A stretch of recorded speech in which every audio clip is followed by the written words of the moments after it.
We're settling in for another lecture by, another lecture on a text that someone wrote not quite as close to the end of his life as Nietzsche did, but fairly late in his life.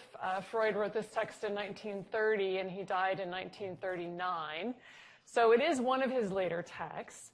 And it suffers from some of the same kinds of issues as Nietzsche's text, only in the sense that it does imply a number of things and include a number of things that it would be better if you knew more about Freud to really get a good grasp on, right? So part of my job today is to tell you a little bit more about Freud, to help you get a good grasp on those things, because the text itself is pretty easy to understand, right? That he doesn't share with Nietzsche. I think Freud is much easier of a writer. I think that he consciously wanted to be more accessible to the public. He gave a lot of public lectures on psychoanalysis. I think he wanted his views to be easily understood, at least to an educated public. And I think you can see that in his writing. It is much clearer than Nietzsche's. But nevertheless, there are still some things in the text that I think could use a bit more background. So that's going to be part of what I do today. And part of what I do today will be to talk about repetition. That's the theme of our course. And you may have noticed that the title of our course is taken from Freud, Repetition Compulsion. The rest of the title is Why Do We Remake the Past? But Freud is the one who introduced the idea of repetition compulsion. So in fact, that's where we're going to start. And I don't have my little remote control today, so I'm going to have to go back and forth between the computer and talking to you. So repetition compulsion, it's only mentioned a couple of times in our text on pages 30 and 55, which I'm not going to open up and point to because it's really a very brief mention. And he doesn't, in one place, he assumes that you've read one of his other texts to really understand where it's coming from, why he's talking about it. And in another place, he's talking about our compulsion for order and cleanliness and how this is a kind of compulsion for repeating or a compulsion to repeat. But in earlier text, in 1920, in a text called Beyond the Pleasure Principle, Freud talks about it as a compulsion to repeat unpleasant or traumatic experiences in particular. This is where the first idea of repetition compulsion came to him, in the sense that it was puzzling. That why would you have an experience that was unpleasant or even traumatic, very, very unpleasant, and yet your psyche still seems to repeat it over and over. And he noticed this, he's writing in 1920 after World War I, he noticed this in what he called the war neuroses, in soldiers who had come back from fighting and had dreams of their traumatic experiences that just would not stop. They just kept coming over and over. And today, we see this sort of thing in PTSD, which might not just be in dreams, but even in flashbacks when you're awake. The same scene over and over. And it's just as difficult to deal with now as it was in Freud's day. They're not really sure exactly what the best treatment is. We're working on things. Some things are helping, some things are not. It's a puzzle. And for Freud, this puzzle was, why in the world would the psyche want to repeat things that are painful? What is it in us that causes that to happen? Now, what he ends up doing with this is positing the death drive, or thanatos, out of this idea.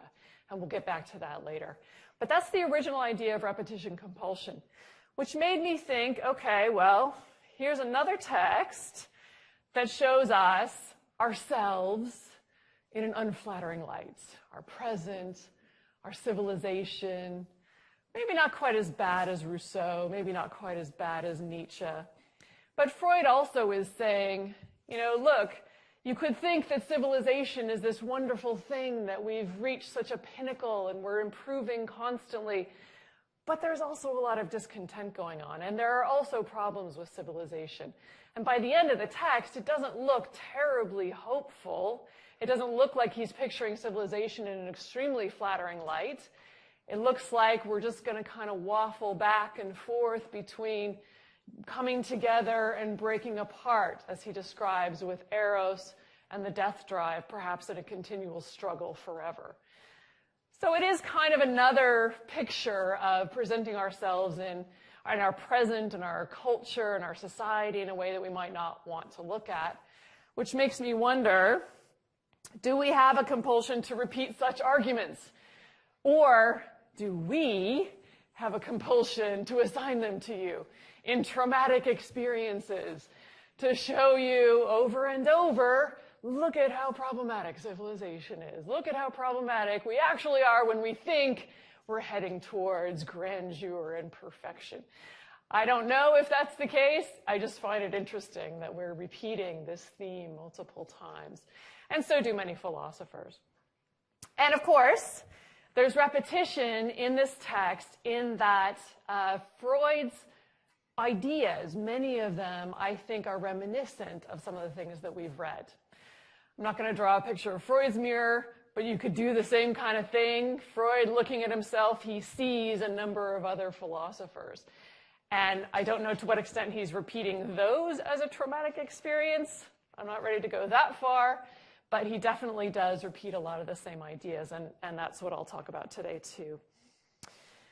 So, outline for today. As I mentioned, first I'll be giving a little bit of background, some of his terms, some ideas, some of his theories that I think he goes over briefly, but not in any great detail in this text, and it might be helpful to have more about those.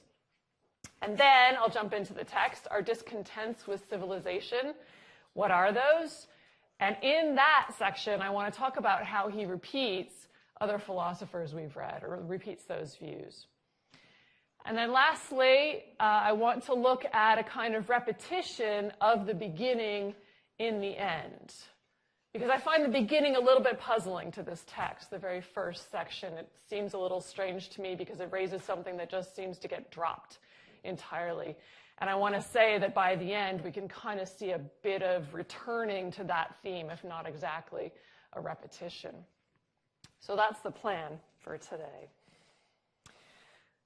So Freud's, there's his dates. I don't want to say a whole lot about his life, but a little bit of background might help. He was born in what's now Czech Republic, but was then Moravia.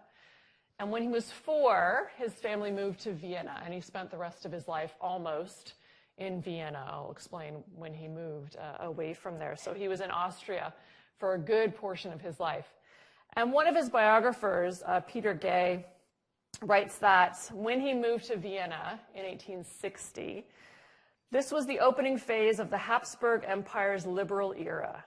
Jews, only recently freed from onerous taxes and humiliating restrictions on their property rights, professional choices, and religious practices, could realistically harbor hopes for economic advancement, political participation, and a measure of social acceptance. The idea being Freud's family was Jewish, Freud was Jewish, and moving to Vienna at this time was a good move because there was a good deal of freedom, a good deal of possibility for Jews to advance in education, in professions, and that's what his father was trying to do. And Freud managed to get an incredibly good education, went to university to study medicine, and studied the nervous system for a good period of his life. And he at first thought, we later think of him as a psychologist, as someone who studies the mind, the psyche, psychological issues. But in his early life, he was convinced that all of those issues were related to biology, that there was some sort of physical cause. Now that changes over time. Nevertheless, he continues in much of his work, especially the earlier work, to tie both psychological causes and physiological causes together as much as he can. But by the time he's writing this, he is focused more on what happens to your mind, what happens to your psyche through experiences that you've had in your past. But he says, unfortunately in university, I found, referring back again to his Judaism, I found that I was expected to feel myself inferior and an alien because I was a Jew. And this is a part of his autobiographical study that he wrote in 1924. So he felt alienated, never, even though Jews were having a significant degree more of freedom. I have never been able to see why I should feel ashamed of my descent, or, as people were beginning to say, of my race. However, this alienation, Freud also says in his autobiographical study, helped him, this idea of being different than the rest, of being in opposition, of not going along with the crowd because they wouldn't let him, helped him to develop an independence of thinking that allowed him to come up with new and creative and original ideas and not to worry too much when people disagreed with him, which they did for a good portion of his life. Very early on in psychoanalysis and the theories that Freud came up with, he had lots and lots of opposition from other doctors, from other psychologists who weren't calling themselves psychologists at the time. And he was not considered to be somebody who knew what he was doing for a long portion of time. But this didn't bother him. He was used to it. Eventually, people started gathering around him. Eventually, there started becoming a group who agreed. Eventually, they started creating journals, etc. But he claims that his early experience of alienation in university prepped him for this idea of being alienated later. He got engaged after university, realized he needed money, decided to go work as a physician, and did that more or less for the rest of his life. So he was a physician treating nervous disorders, neuroses, that sort of thing, often seeing women who had many of these at the time, and continued to do that for a long period of time while also writing copiously journal articles, books throughout his life, trying to explain what psychoanalysis is, trying to justify it, trying to show how it works in case studies. He's got a voluminous body of writings. In 1938, however, the Nazis occupied Vienna and started persecuting the Jews, and Freud had to leave. All of his family managed to get out. They moved to England, and that is where he died in 1939. He died of cancer of the mouth from apparently smoking. And I don't know if it was cigars or a pipe that he mostly smoked. He did smoke cigars. I'm not sure if that was the only thing he smoked. And he had cancer of the mouth really early on in his life, from 1923 to 1939. And by the time he died in 1939, it had gotten so painful that he asked a friend to help him commit suicide with an overdose of morphine. And that's exactly what happened. So a friend gave him an overdose of morphine, and he decided to end his life. All right, a little bit of background then of Freud. But I also want to look at some important terms that aren't defined in the text, or at least not defined perhaps as clearly as I wanted. Maybe you think they're clear. Instinct. Instinct is a word that's also translated sometimes as drive. And we see this a lot in the text and in other Freud's writings. So we'll see the sexual instinct, we'll see the sexual drive, we'll see the death instinct, the life instinct. And you may have a sort of fuzzy idea of what an instinct is. I kind of have a fuzzy idea of what an instinct is. But here's what Freud says about it himself. It is an impulse that originates in the body and is transferred to the mind and drives our actions. So instincts are somehow originating from our physiology. There's something in our physiology that makes us have what we later call, when we think about it in our mind, an instinct or a drive. So this is just one of his quotes. Instincts are the representatives of all the forces originating in the interior of the body and transmitted to the mental apparatus. Now, there's lots of them, and these are just a few of the kinds of instincts or drives that he mentions. Sexual instinct or sexual drive, the nutritive, meaning hunger, right? Desire to eat food. Self-preservation, the life instinct, and aggression or the death instinct. The idea being that with all of these, something physiological is driving you towards, and that's the nice thing about the word drive, moving you to do something. It's something that originates in the body, is understood in the mind, and then drives you to do something. Now, there's a particular kind of instinct called sexual instinct, and he often uses the term libido in regard to it. And I've read so much Freud where he just uses the term libido. And I have a fuzzy idea of what that means. So I spent some time trying to figure out exactly what he means by libido. And I'm not sure I've got it exactly, but you'll see it in this text several times. He'll use the word. And the idea seems to be that whatever the sexual instinct is, it originates in a body and in the body and is transferred to some sort of ideas in the mind and makes you do things. There's some sort of energy attached to it. There's some sort of impulse. And this would be the kind of thing that Freud, in his early understanding of neurons and the nervous system, would think about as a kind of energy that would move from one neuron to another, that would move from the neuron to the muscle, that would make the muscle move. This is how I'm understanding libido, as energy. And this is a nice quote, I think. On the exact analogy of hunger, we use libido as the name of the force, in this case that of the sexual instinct, as in the case of the hunger, that of the nutritive instinct, by which the instinct manifests itself. So some kind of force, some kind of energy. But it has specifically to do with the sexual instinct. So he's always talking about something to do with sex and sexuality when he's talking about libido. But what's interesting for Freud is that sex and sexuality are not tied only to activities you might consider to be sex, not only tied to activities with your genitals. So the sex instinct has to do with, it starts in childhood, it has to do with erotogenic zones, he calls them. We would now call them perhaps erogenous zones. Areas of the body that will later become associated with sexuality, but that in early childhood are just seeking pleasure. And that even at that point, Freud calls these areas of the body and the pleasure that you seek through them sexual. So the mouth, for example, being an erotogenic zone, that for young children, they seek pleasure through it by eating, by sucking for milk, by putting things in their mouth when they're babies.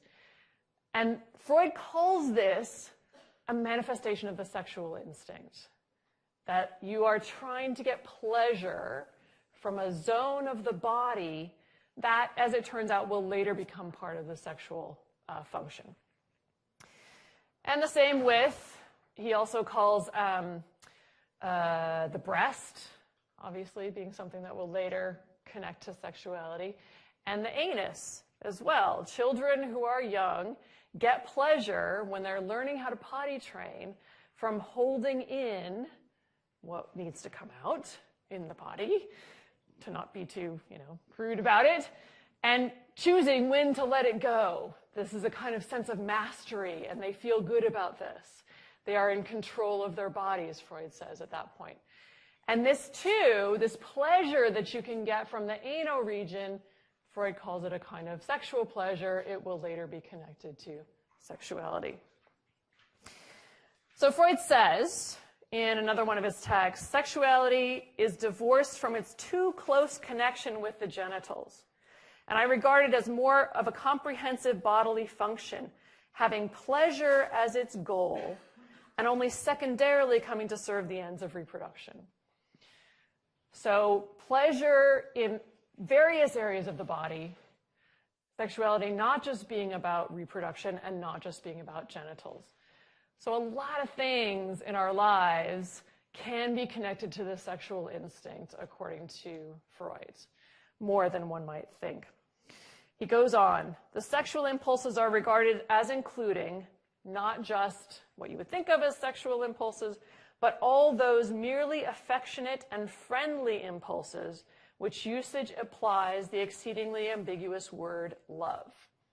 the sexual instinct is also involved in friendship and in love. But we'll see how that's the case. It occurs through sublimation, which is another word I think we need to get a good, decent sense of. So the libido, the energy attached to the sexual instinct, can be sublimated, and it is through sublimation that it turns into our affectionate feelings for others, friendship, love, whether sexual or otherwise. Sublimation. I think this may be the last of my terms. Yeah. The capacity to exchange the originally sexual aim for another, which is no longer sexual but psychically related to the first, is called the capacity for sublimation. Now, this is in our book, but it's in the short essay at the end. There's a couple of places in that short essay where I think he describes sublimation pretty well, and this is one of them. The idea being you can take the energy, the libido, from the sexual instinct, and you can guide it towards a different goal. So this libido, this energy, can be detached from its original goal of pleasure in maybe your erotogenic zones or pleasure with your genitals, and it can be moved to some other goal. That pleasure, that energy of that pleasure can be moved to some other goal that is not sexual, but somehow related to it. Going on, directing the instinctual forces away from their sexual aim and towards higher cultural goals. So sublimation for Freud is not just taking your desires or whatever energy you have attached to your sexual goal and moving it to something else. Usually, he talks about it as taking that energy from your sexual instinct, moving it to some other higher cultural goal. And he talks about it as this is a good thing.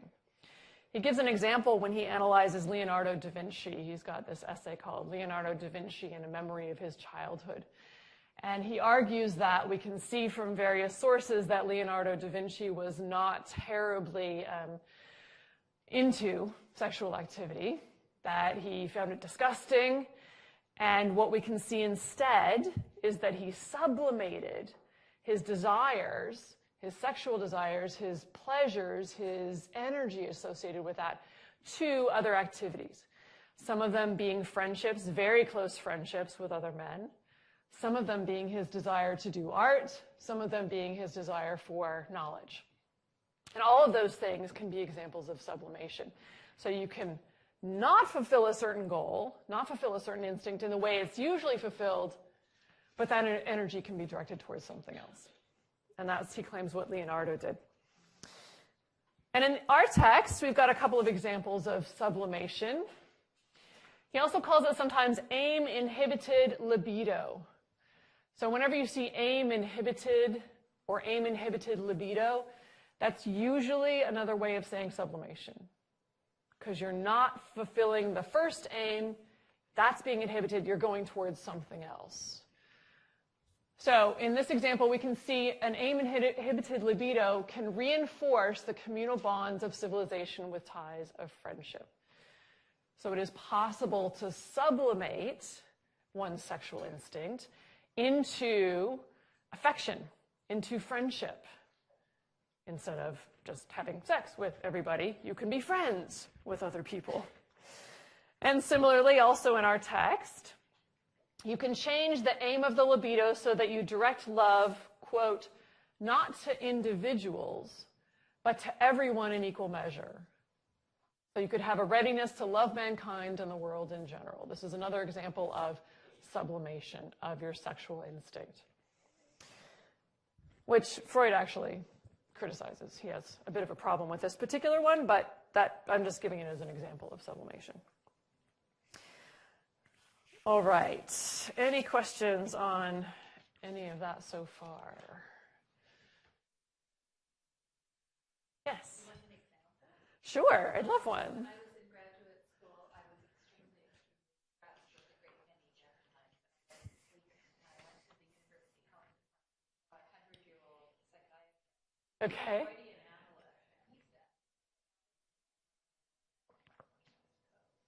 in order to go to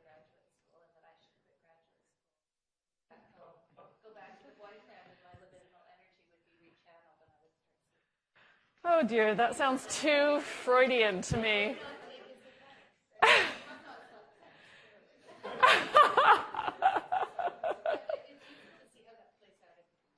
Yeah, that's really interesting. Not something you would tend to hear as much these days. Yeah, but still, I mean, he had to be a 100-year-old analyst to say that. Yeah.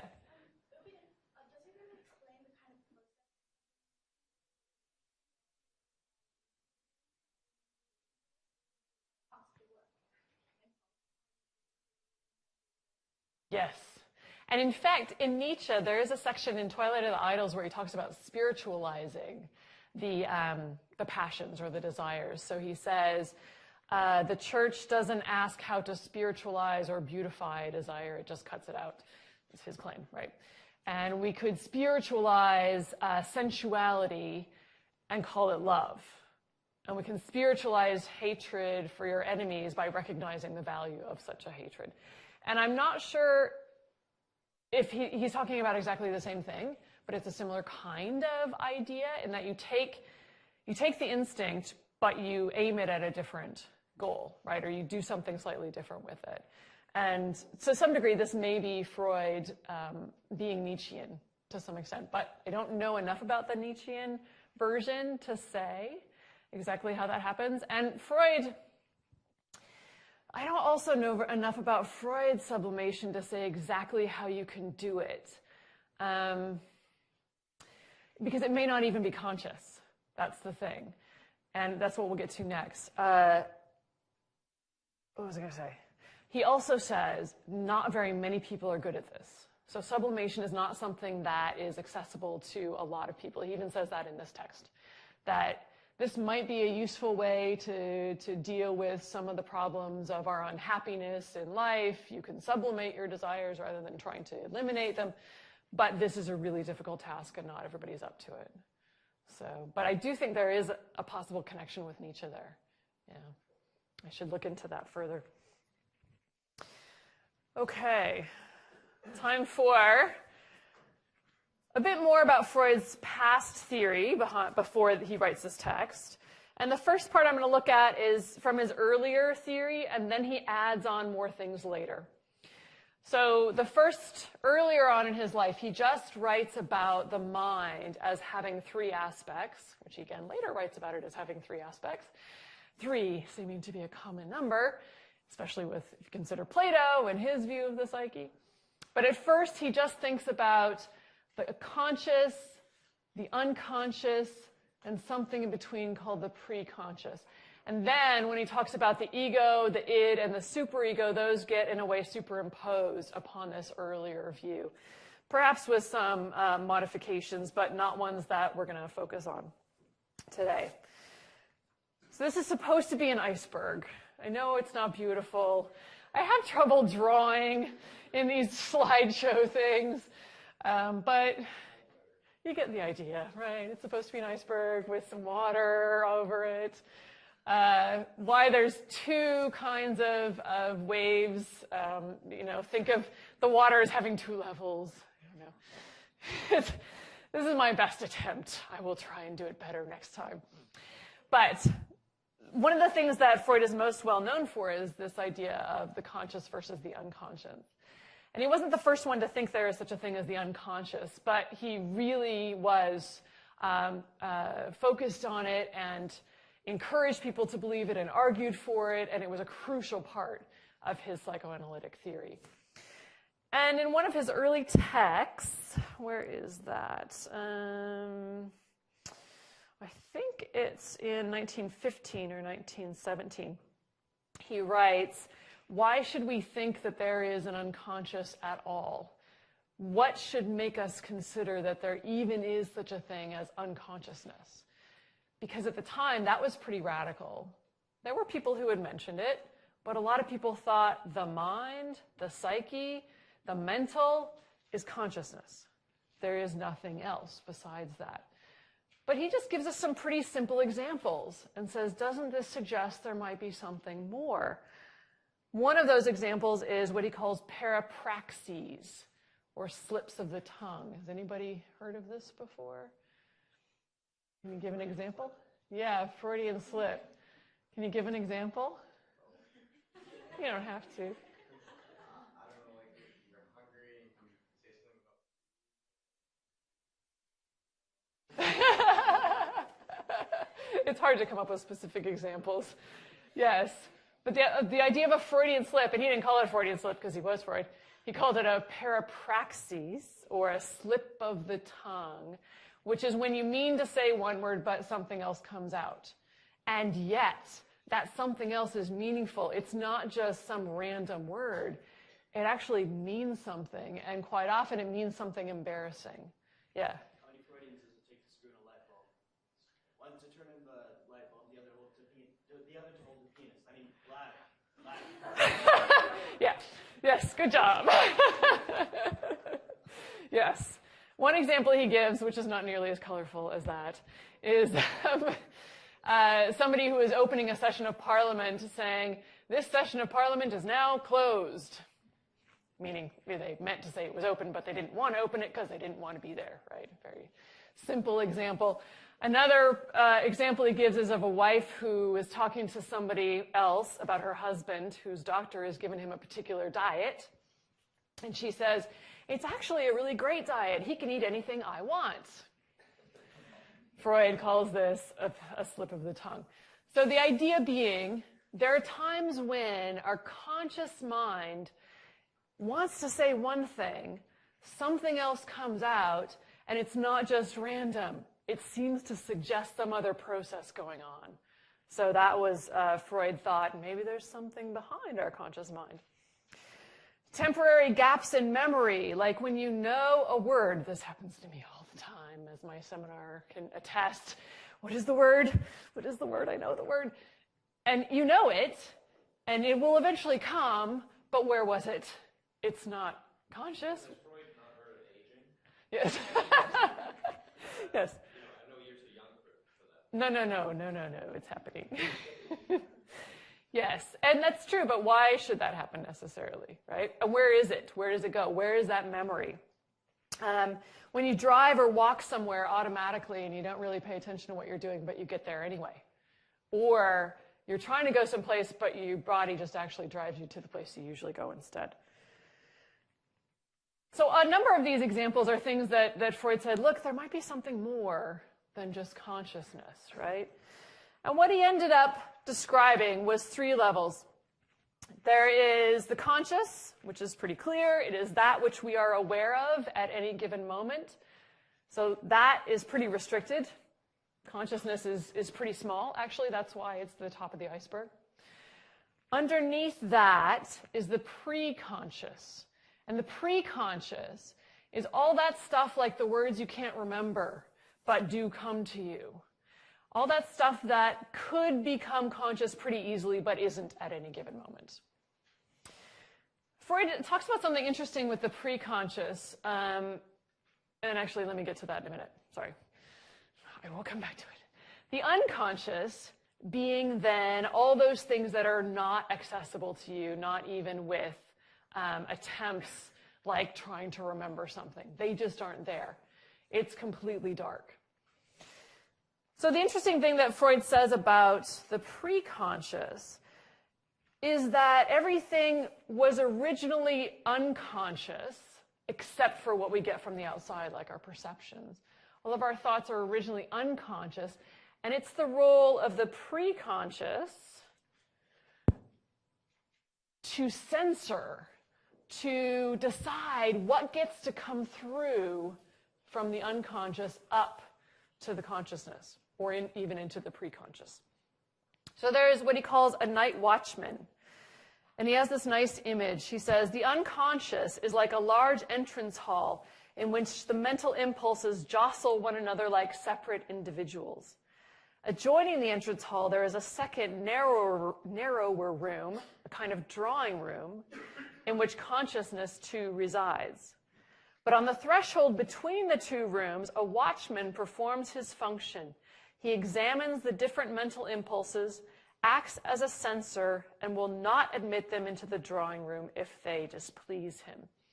So there's some kind of entity, there's some kind of censor that decides what gets to come into consciousness and what doesn't. And he puts that in the pre-conscious originally. And that he later calls repression. So if the sensor decides, I don't want this to become conscious, it's going to become repressed, which is pushed back. It attempts to come up, but it's pushed back into the unconscious.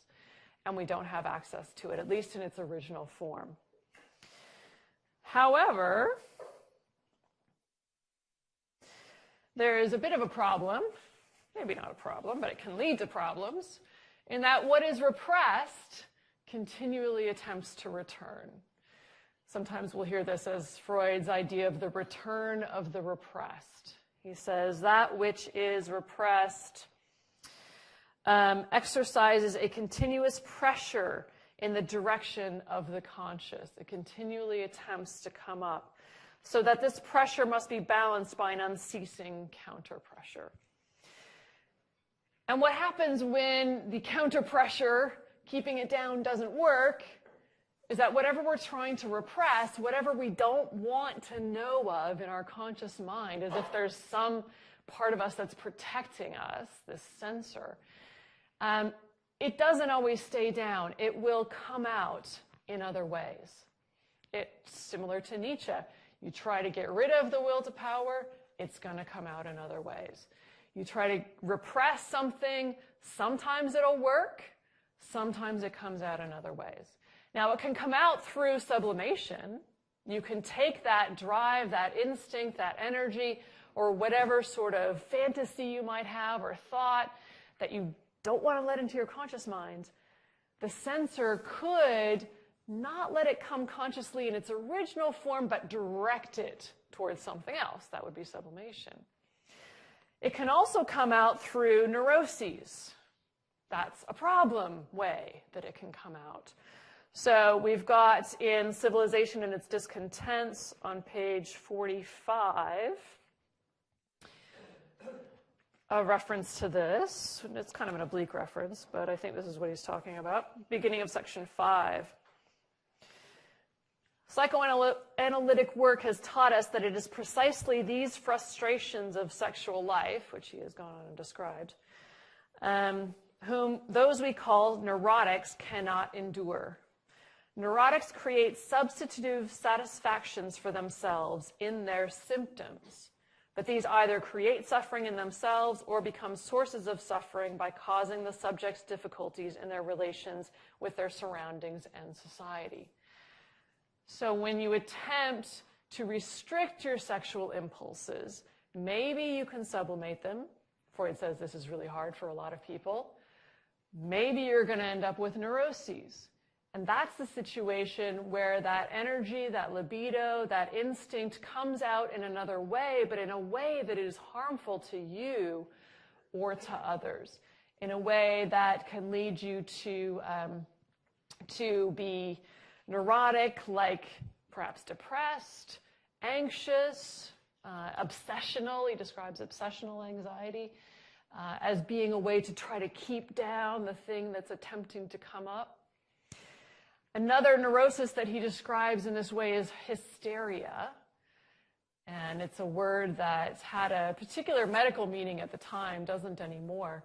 But hysterical patients were ones who were trying to keep down certain memories or thoughts or fantasies, usually sexual. And they would come out instead through their bodies in particular kinds of symptoms like inability to speak, paralysis, a nervous tic, coughing that has no other explanation. Trying to think of another example, numbness, and other sorts of things. So the repressed material comes back, repetition. It can come back in a way, maybe you can sublimate it. Sometimes it can come back through your dreams, and maybe that's going to be good enough. Sometimes it comes back through neuroses, and it's going to make you sick. And it's going to depend on how strong your psyche is, whether you can keep the stuff down or which way it comes out. All right, later he adds in the id, ego, and superego, which he talks about in this text, and you're probably familiar with. This one I didn't draw. This one I did find a free one online, so. And this is somebody trying to impose, in a way, the id, ego, and superego on the earlier conscious, preconscious, and unconscious picture. The idea being the id is entirely unconscious, and the superego and the ego both have conscious aspects and unconscious aspects. The id is a translation, actually, I think, Latin, of the it, in German, das Es. So I think it's interesting to think of it as an it. Because id now just means the Freudian term id. But it kind of is really evocative to me. And one of the things that I read about Freud says that he borrowed a term from George Grodeck, Groddek, who wrote a book called The Book of the It. And Grodeck defines the it thus: I hold the view that man is animated by the unknown, that there is within him an S, an it, some wondrous force which directs both what he himself does and what happens to him. The affirmation I live is only conditionally correct. It expresses only a small and superficial part of the fundamental principle, man is lived by the it. I really find that evocative. So inside of us, there is something that we can only describe as it. Not as me, not as I, but as something unknown, something that doesn't have a name, something that is just a generic it. And it is what is in charge. And Freud takes this over to some degree. Certainly the word, das Es, the it, but also the idea that it is unknown, is completely unconscious, and that it plays a very strong role in our lives. That instincts, desires, drives, energy, libido, things coming from that part of our psyche are driving us in ways that we don't even necessarily understand, that we try to sublimate, that we try to change, that our ego tries to control in various ways, but it can't ever completely control the id, which you get at the end of this text. Freud says that civilization asks us to control the id in ways that are impossible for us. It assumes we have more control over the id than we do, and that this can lead to problems. So I like this idea of this uncontrolled, separate, alienated it inside us. And what is in there? It contains, he says, Freud, everything that is inherited, that is present at birth, that is laid down in the Constitution, above all, therefore, the instincts, and also what has been repressed by the ego. So when you repress, it goes down into the id. And now, the censor, I wasn't quite sure where to put the censor. It's still in the preconscious, and it's either in the ego entirely or somewhere in the ego and the superego. So, but repression pushes things down into the id, is the idea with this section of the picture. The ego, or in German, das Ich, the I, the self. This is the part of us that we think of as the self. We don't think of the id as the self. Maybe the superego we think a bit of as the self, and the superego is part of the ego.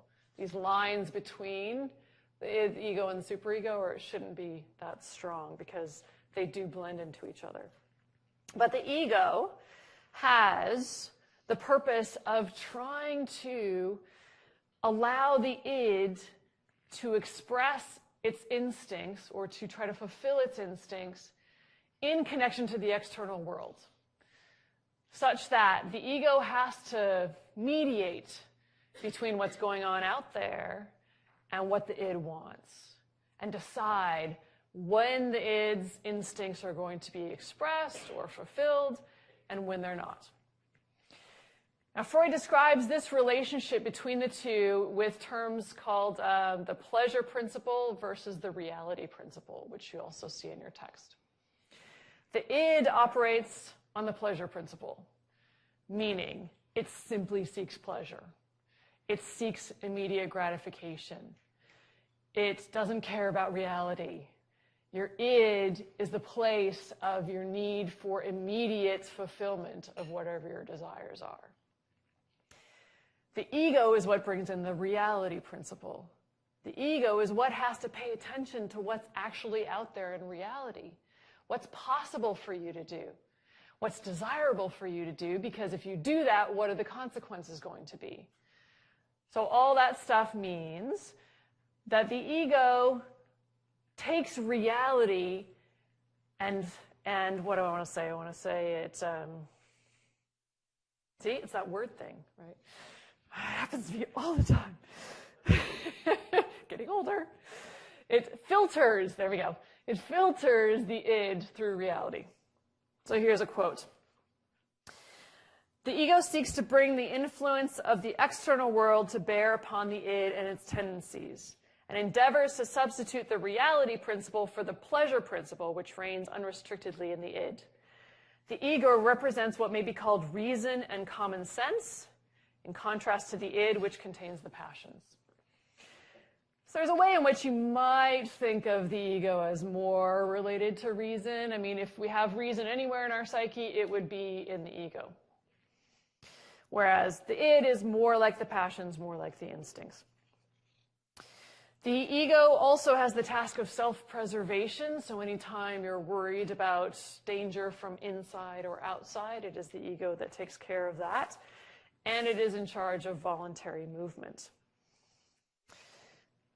Lastly, the superego, or the Über-Ich, the over-I, or the super-I. Freud calls this an actual part of the ego. It's like it's the ego that has been kind of separated off a little bit, but it's not completely separated.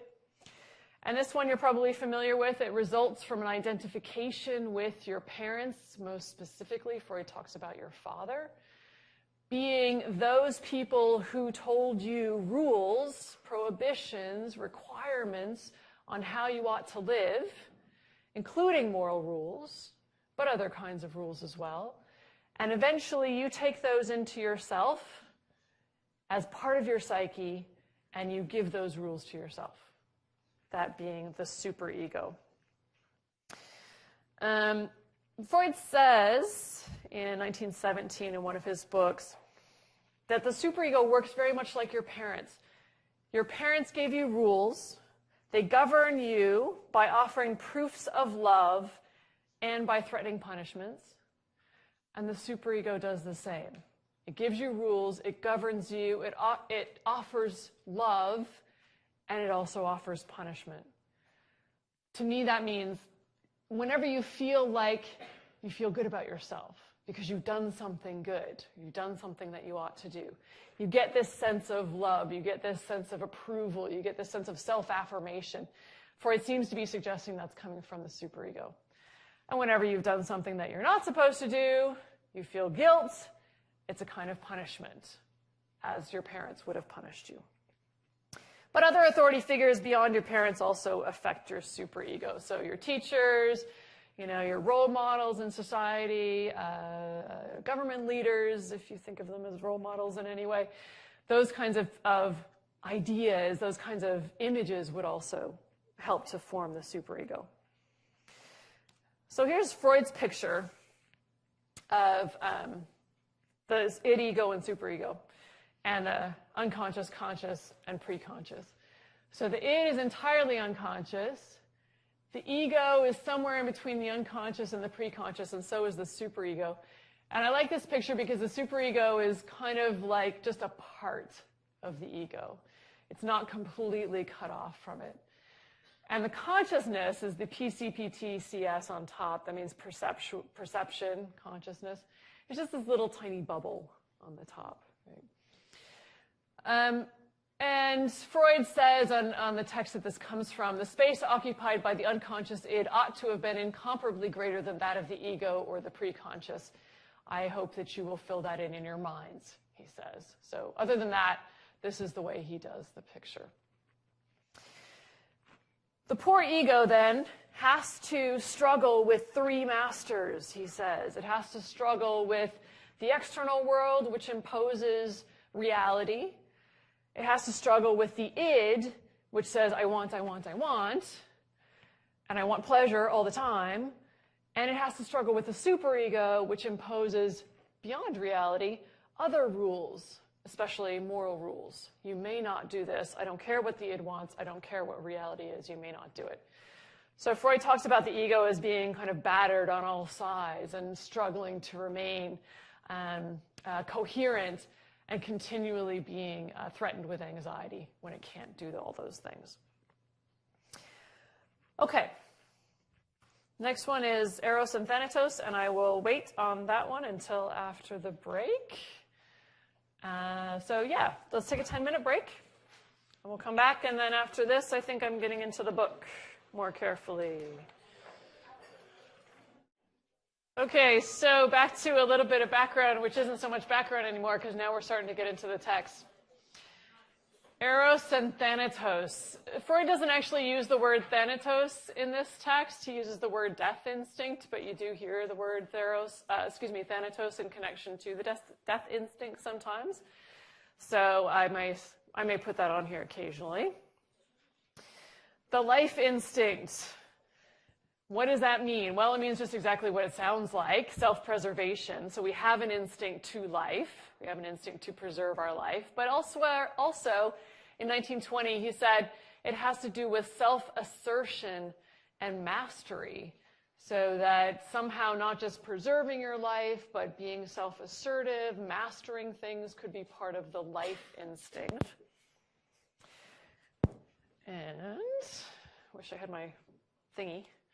My remote. Unification. The idea of putting things together, bringing things together, is also part of what he describes as eros, or the life instinct.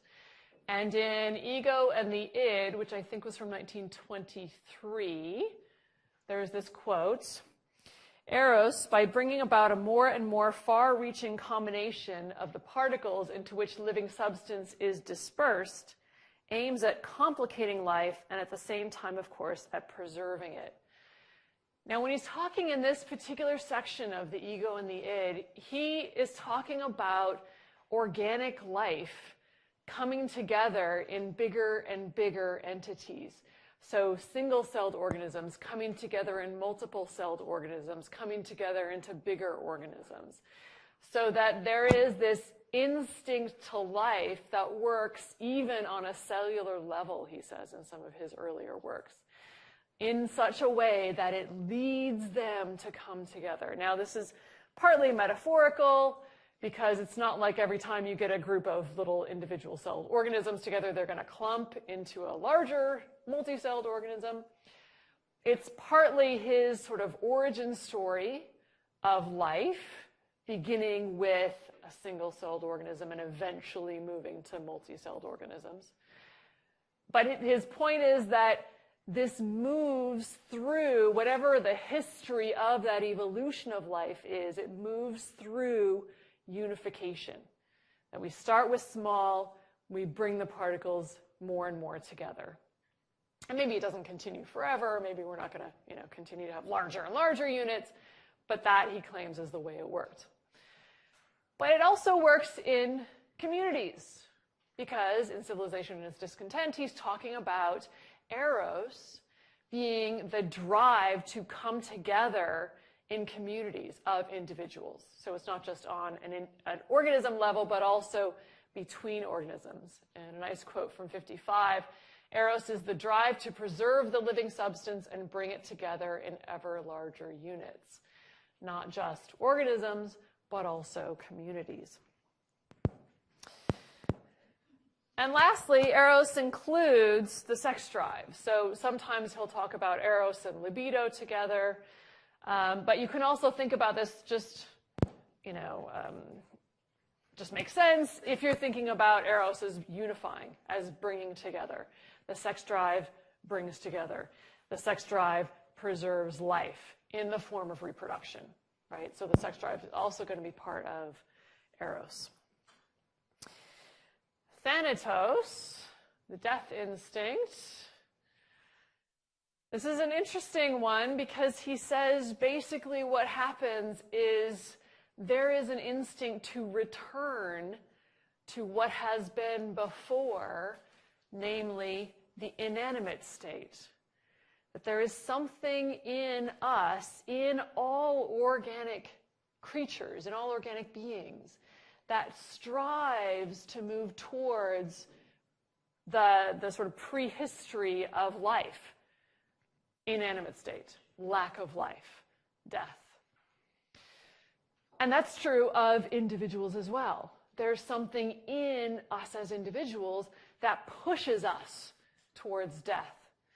And this and the life instinct are both there, and they fight and they struggle, so that in some ways we're pushing ourselves to be preserved, and in other ways we have this drive towards death.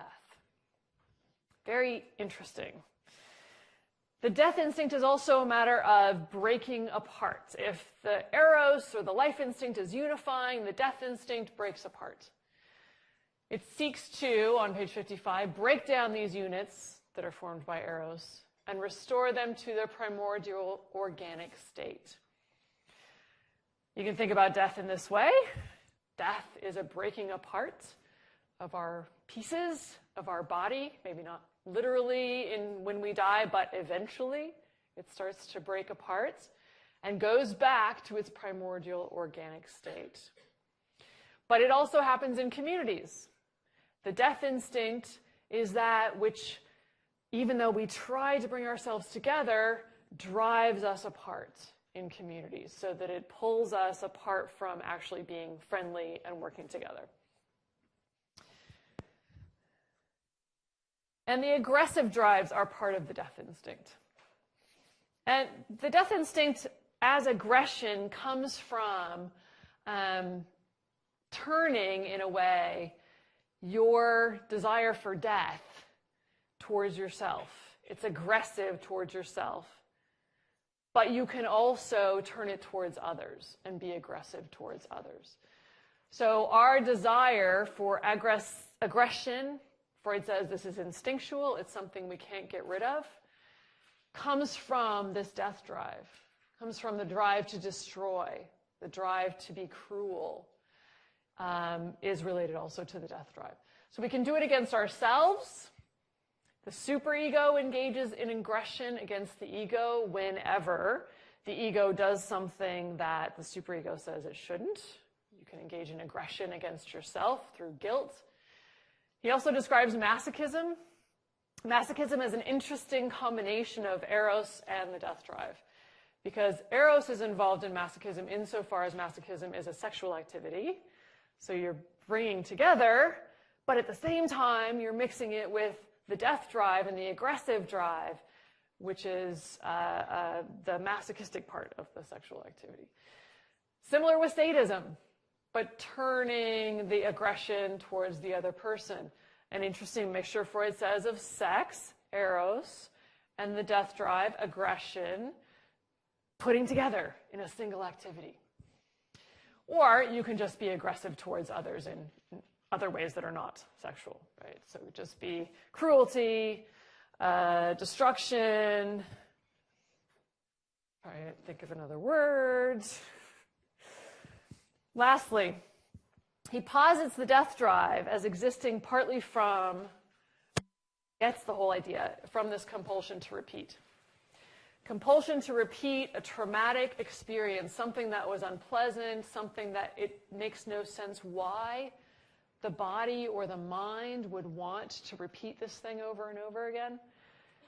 Why might that be? How can we explain that?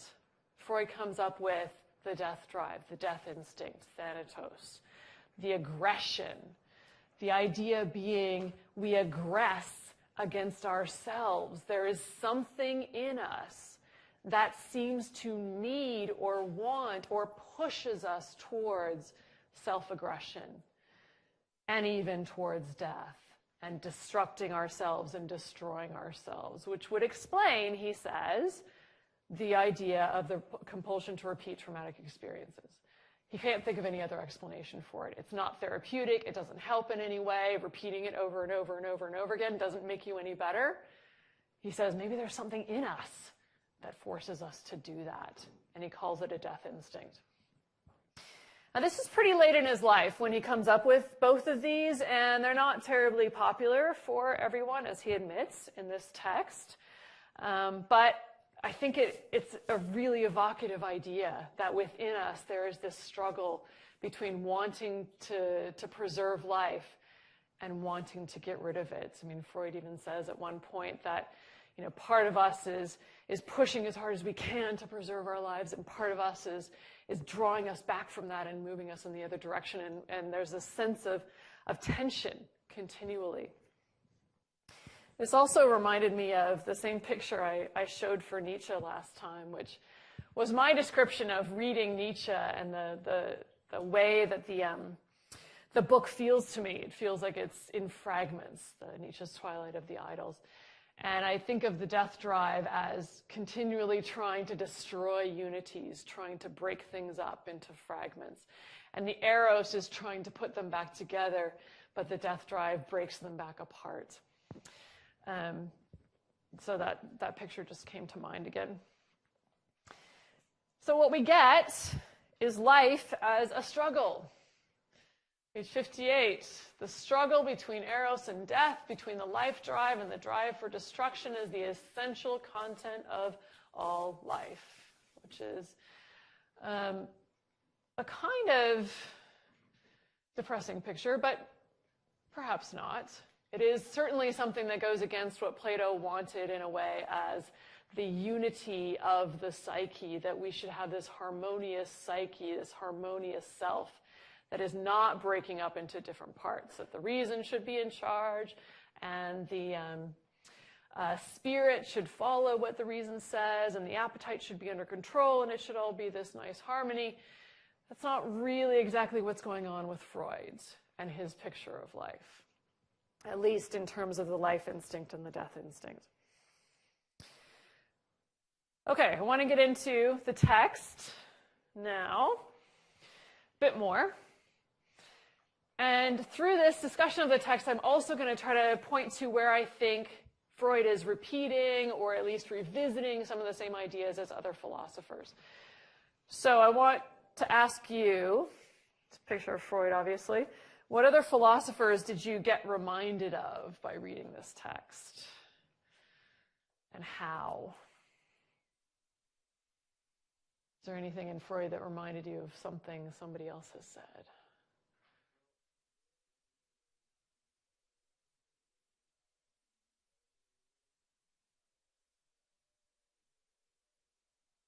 Mm-hmm.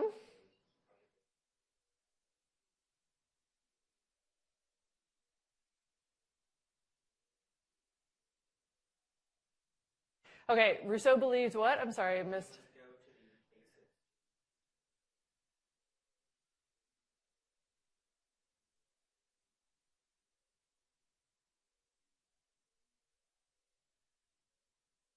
Yeah, Freud is not quite as down on civilization as Rousseau is. But I think he still criticizes some aspects of it, right? So it is not the boon, the wonderful thing. We have not reached joy through the fact that we are civilized. But it's not, I think, he's not quite as negative as Rousseau on it. But yeah, I think of Rousseau. Necessary evil. Civilization is Yeah. necessary evil. You can't run around having sex or anything that moves. Exactly. So that's the problem with Freud, right? We're not necessarily happy, but we can't. We can't get rid of it. Happy if we live with that. Yeah, well, and in a way, Rousseau also, he doesn't say it's a necessary evil, but for Rousseau, we can't go back. So we're kind of stuck with it, too. Yeah. The conscious, preconscious, and unconscious structure sort of feels like a more turbulent wisdom, spirit, appetite structure. Mm-hmm. Yeah, and I wonder to what degree the id, ego, and superego might be similar to that. I mean, that's something you can think about further, but that does remind me of Plato a bit, too. Yeah. Anything else? Yeah.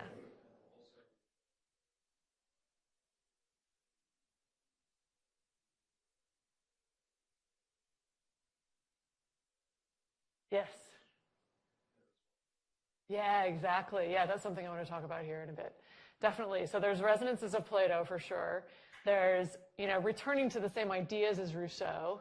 Did anybody pick up on anything else? Just curious. Yeah. He talks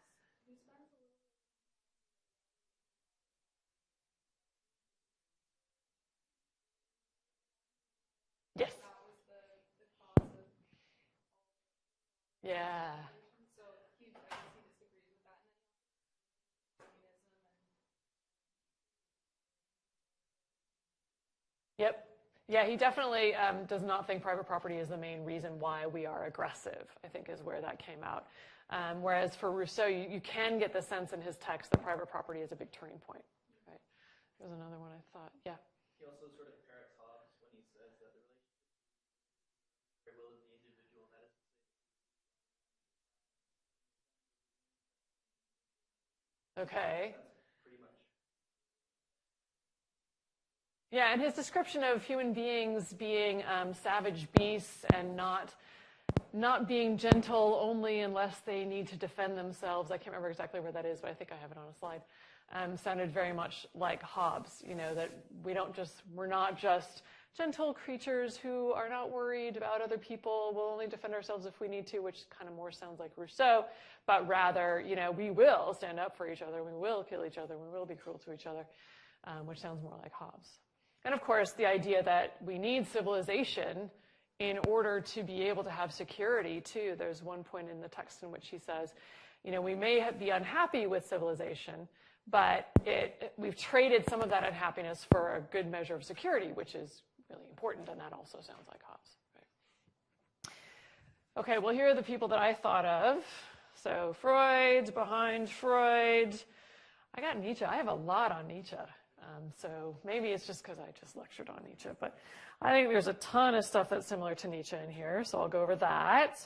I've got Rousseau. I'm just going back in chronology. So I think he is talking about the same kinds of things as Rousseau. He's talking about, some of the problems with civilization, but again, not nearly as bad as Rousseau thinks. And then I've also got Plato. So there's a lot of Plato in here too. I didn't put Hobbes down. I didn't really think about it as much, but that's a resonance as well. So all those people I'm going to talk about in whatever time I have left. First, I wanted to say something briefly about the title of the book, which puzzles me a bit. When I first read it, I thought civilization and its discontents.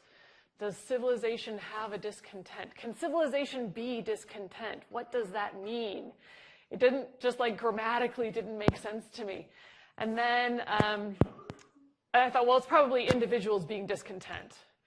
But what are they discontent with? Are they discontent with civilization? Are they discontent with something else? I don't know.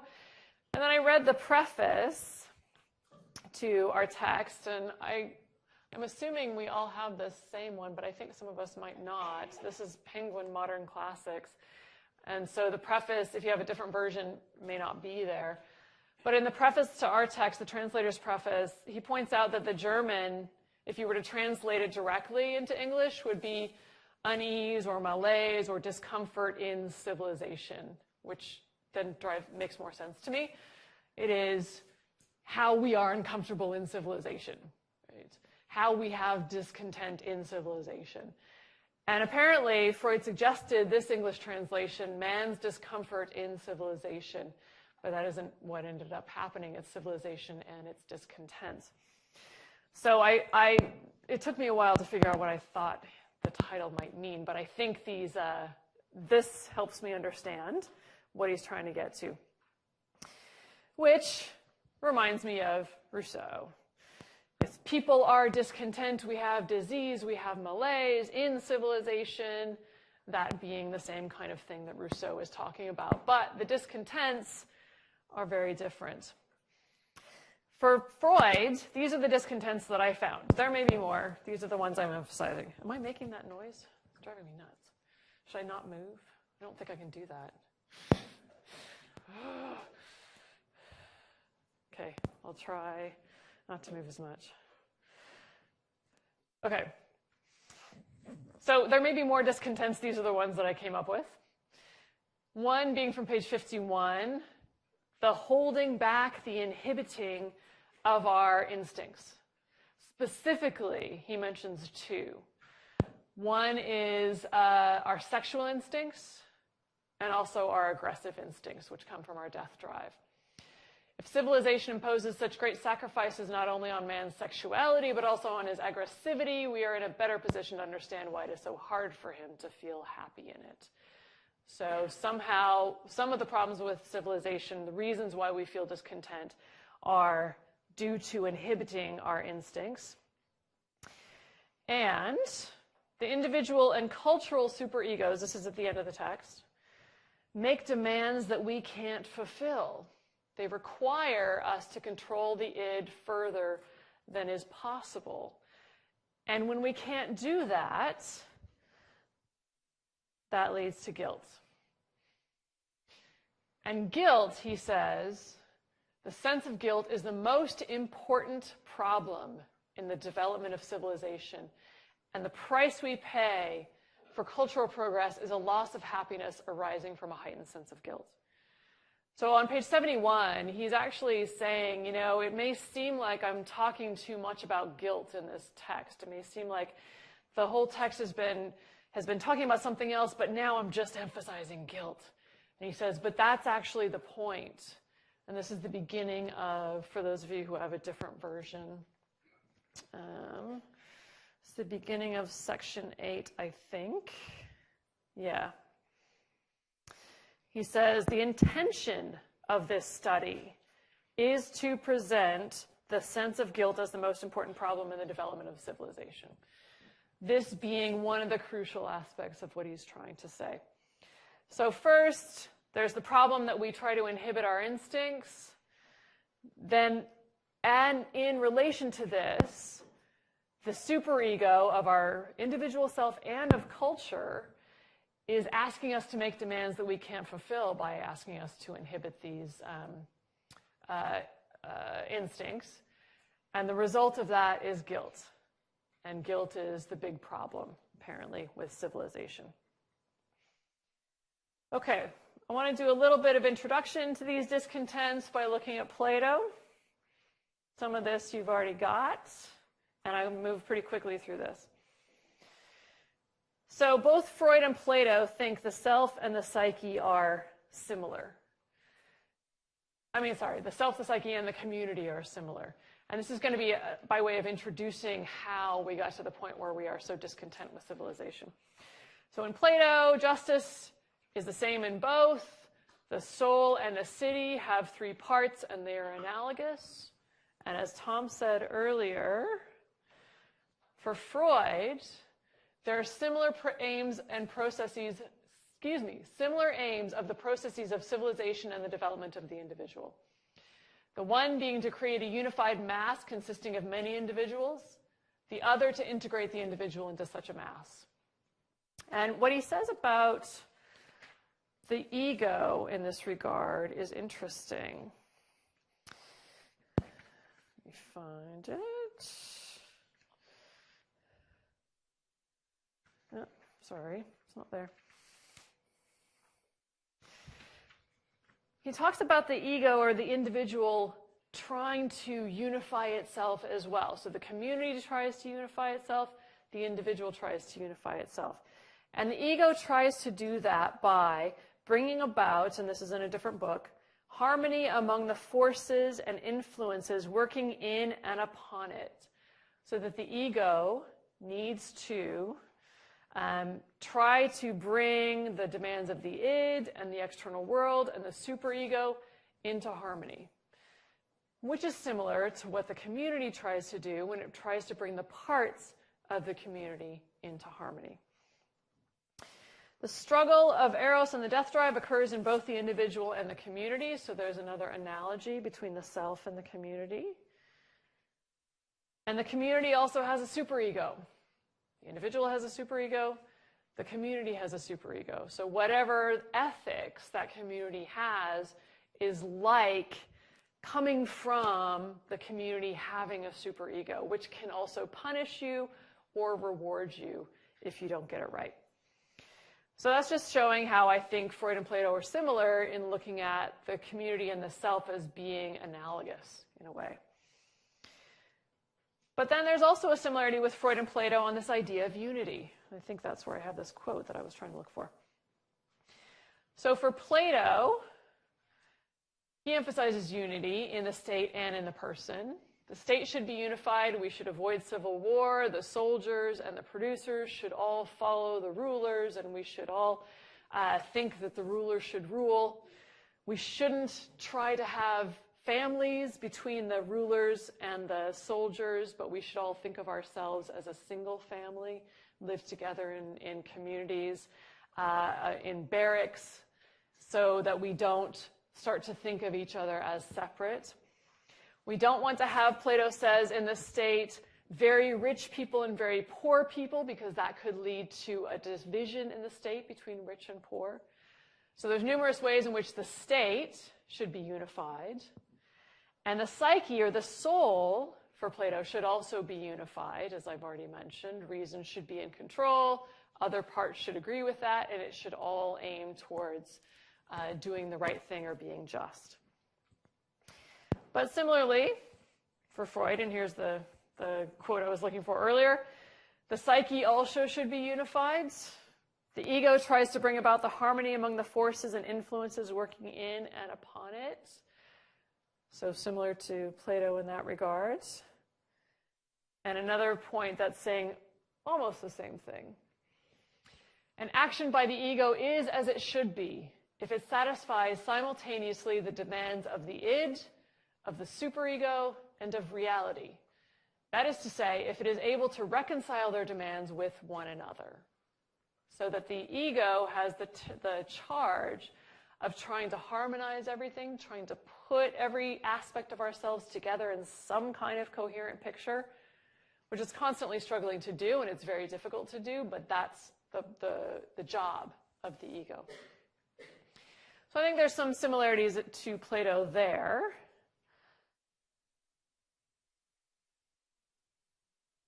Come on.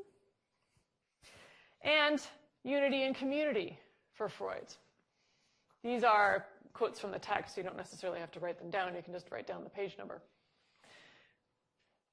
The community as well, as with Plato, should be unified. Civilization seeks to bind the members of the community libidinally to one another, meaning take that libido, take that energy from the sexual drive, and use it, sublimate it, in order to bring people together into bonds of community, bonds of friendship. Civilization seeks to do this, favoring any path that leads to strong identifications among them, and summoning up the largest possible measure of aim-inhibited libido in order to reinforce the communal bonds with ties of friendship, a quote that I had already put up there earlier. Similar to Plato. And then another nice quote from page 58. Civilization is a process in the service of Eros whose purpose is to gather together individuals, then families, and finally tribes, people, and nations in one great unit, humanity. So now we've got Eros in here, bringing together people not just in a community, but in larger communities, and then eventually into humanity. That's the point of civilization, or that's what it tries to do. But, last point, to do this, we have to inhibit our aggression, our drive to aggression, which is where I come to Nietzsche. And I think there's a lot of Nietzsche in this text. And Freud says in his autobiographical study from the 1920s, he says something like, I've purposefully not read some of the philosophers whose thoughts are similar to my own, or who people tell me our thoughts are similar to my own. I purposefully haven't read them for a long time because I want to make sure I'm coming up with my own ideas, and I want to make sure that I'm describing what really works with the evidence and what really works with the theory. But he mentions Nietzsche specifically, and he did eventually read Nietzsche as being someone that his work is very similar to. And to some degree, obviously not everything, but I do see a lot of Nietzsche in here. And I see it specifically in aggression or aggressivity, the drive to aggression, which sounds to me like the will to power. And a quote from page 48, the reality which many would deny is that human beings are not gentle creatures in need of love, at most able to defend themselves if attacked. On the contrary, they can count a powerful share of aggression among their instinctual endowments. And I read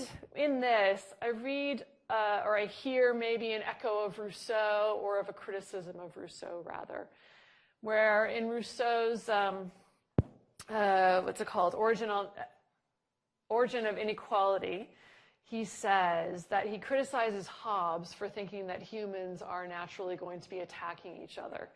Because in the state of nature, it's a state of peace. Mostly because we're living independently and we don't actually interact with each other very much. But also, Rousseau says, because we have compassion or pity.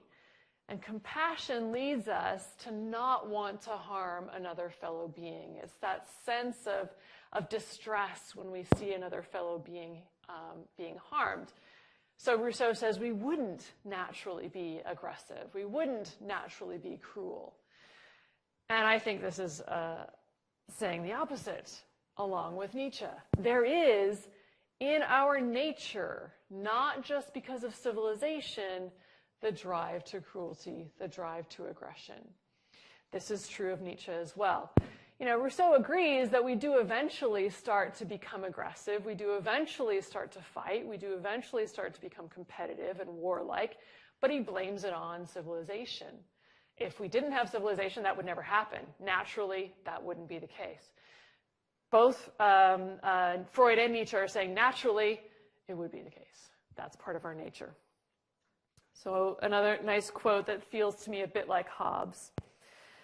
Same page. If the circumstances favor it, if the psychical counterforces that would otherwise inhibit it have ceased to operate, it, the death drive, aggression, manifests itself spontaneously and reveals man as a savage beast that has no thought of sparing its own kind. A little bit of Hobbes, much more of Nietzsche, I think, here. Okay. Now, if we're going to have a civilization, we have to curb this. If civilization is going to bring people together, we have to curb this aggression. How do we do it? I see some of Nietzsche in this as well. There are several ways we can curb our aggression. We can give it an outlet for expression outside the community. So we curb it inside the community, but we let it out outside the community. And Freud has a couple of interesting passages in the text about how, look, we can be perfectly content being peaceful and kind and united within our community so long as we have an outlet for our aggression to outsiders. It's always quite possible to bind quite large numbers of people together in love, provided that others are left out as targets for aggression, which he notes we see all the time, and I think we can agree with that. But I think we can also compare this to Nietzsche in one section of The Twilight of the Idols, where he's talking about the ancient Greeks. And he says, and here's the quote, and you don't have to write all this down because I am sending you these slides. I saw all their institutions, the ancient Greeks, arise from security measures in order to make themselves safe in the face of each other's inner explosives, their will to power. So they too were trying to curb aggression, curb the will to power, curb cruelty, etc., violence. And they did it through their civilization, but the immense internal tension then discharged itself in ruthless and frightening hostility. The city-states ripped each other to shreds so that the citizens might each of them attain peace with themselves.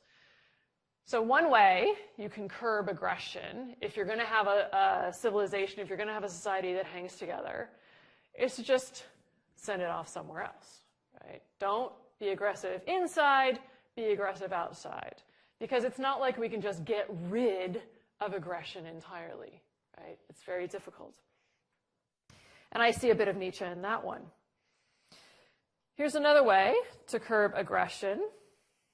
We can turn it inwards.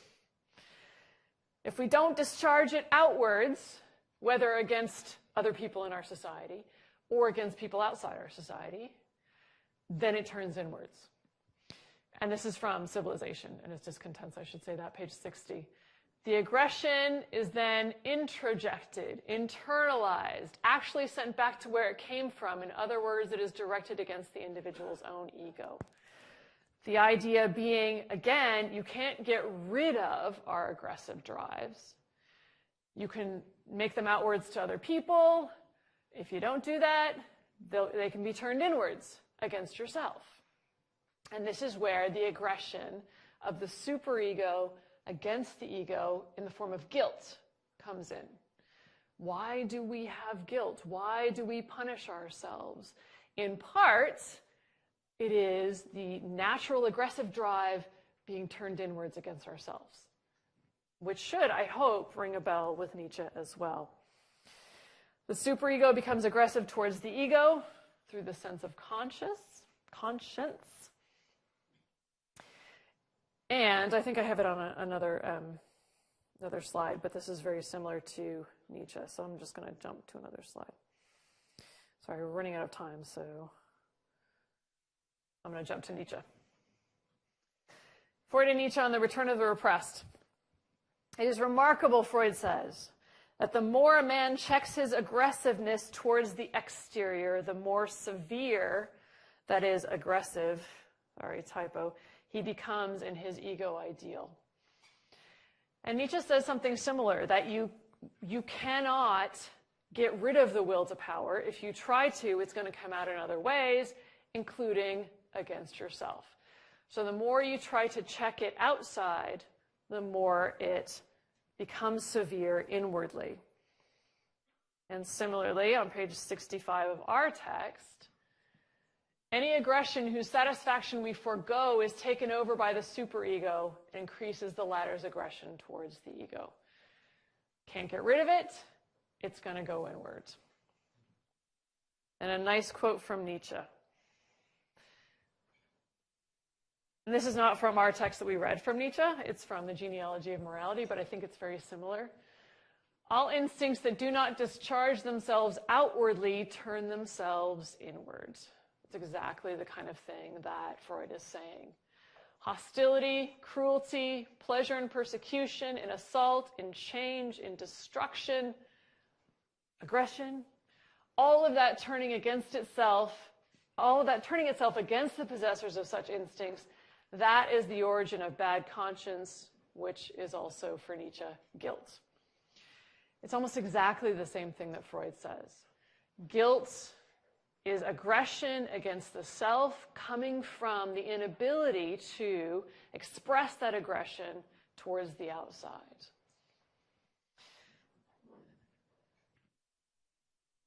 And finally, I think we get the same idea of sickness from both Nietzsche and Freud. For Nietzsche, again, this is from the Genealogy rather than the text we read.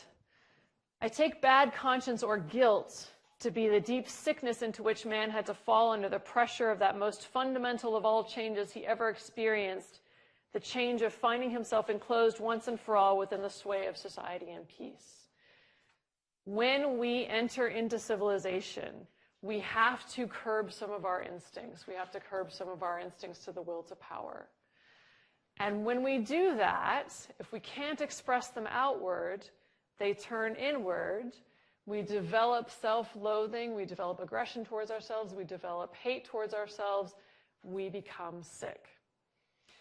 That is very similar to what Freud says in this text as well about one of the problems with civilization, which is related to guilt. So I'm going to skip something here because we're running out of time. Okay, for Freud, holding back aggressiveness is in general unhealthy and leads to illness.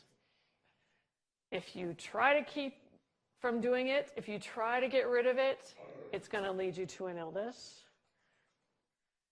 And in our text, the cultural superego, or our ethics, asks us to curb our drives more than we are capable of doing, and such impossible demands can provoke the individual to a rebellion or neurosis, or make him unhappy.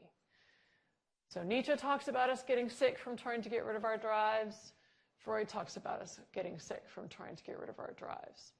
And specifically, the illness that we fall into from civilization has to do with guilt, from being aggressive against ourselves by not following what the superego says we ought to do, which comes from civilization. But civilization is asking for too much.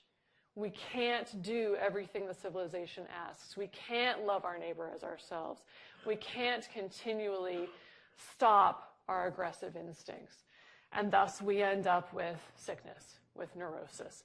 You can try to sublimate all that to something else, but sublimation only works for some people. It's very difficult. And for many other people, they're going to end up with neurosis. Thus, the entire society, or even humanity itself, might be suffering from a neurosis. Maybe we have become neurotic under the influence of cultural strivings. Perhaps culture is asking too much of us, and perhaps all of humanity, to the degree that we have become civilized, may be becoming neurotic. Reminds me of Nietzsche. It reminds me of Rousseau. Civilization is not a beautiful, happy place. It's actually maybe something that's required, but nevertheless is leading us to problems. Now, I want to jump to the last bit. I have some more stuff on religion here, but I'm going to just put that online. I have about 3 minutes, so just hold off. If you have to go, go. That's fine, because you have to get someplace. But otherwise, let me finish, please. Okay, I'm a little puzzled by the beginning, because in the beginning, he's talking about this oceanic feeling that is maybe related to religion, but not entirely. And he talks about this oceanic feeling, and then it just sort of drops. And I wonder why he starts the text with the oceanic feeling. And this is my possible answer, and I think it's a way of repeating the beginning and the end. So the oceanic feeling is, of course, a feeling of being connected to everything, a feeling of being indissolubly bound up with and belonging to the world outside yourself, of being one with the universe. And it feels like this wonderfully beautiful feeling. What's interesting is Freud says he has no such feeling in himself. And I want to emphasize that. He describes how it might come about. It might come about because in our pre-childhood, in our infancy, we did not distinguish between the world and the self. The ego and the id and the superego were not all distinguished. And we felt oneness with the world. And maybe this oceanic feeling is a remnant of that we still feel, to some degree, this oneness with the world at times. But I'm going to skip some of this. Freud has no such feeling, and I really picked up on this. I wonder if by the end of the text, we have no such feeling. The beginning and the end. By the end of reading the text, we too may have no such oceanic feeling of being at one with the universe. There's no sense of ultimate unity or connection in our self or community. No sense of full unity. Eros continually struggles with Thanatos. We have breakage. We have splitting apart. We have fragmentation. We have unification. We have fragmentation. So there is no oceanic truth. That doesn't exist. Civilization is only partially successful in binding us together. And even when it does, it can lead us to illness.